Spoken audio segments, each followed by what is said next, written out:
ప్రపంచ వినాశనానికి ముందు పంపబడే ముగ్గురు దేవదూతలు ఎవరు? చివరి తీర్పుకు ముందు, ఆ మృగం పూర్తిగా లేచే ముందు, పరలోకం నుండి ఒక హెచ్చరిక వస్తుంది.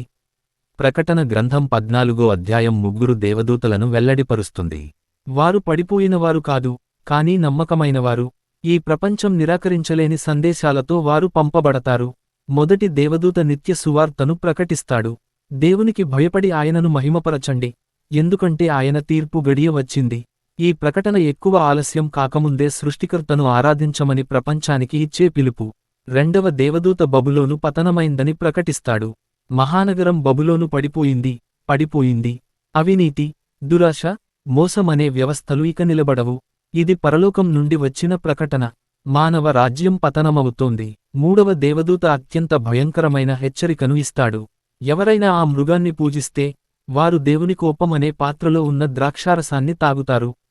ఇక రాజీ పడటం ఉండదు. ఇక రెండవ అవకాశం ఉండదు. అంతం ప్రారంభమయ్యే ముందు ఇవే చివరి ప్రకటనలు. ముగ్గురు దేవదూతలు, 3 హెచ్చరికలు, ఒకే ఒక చివరి అవకాశం.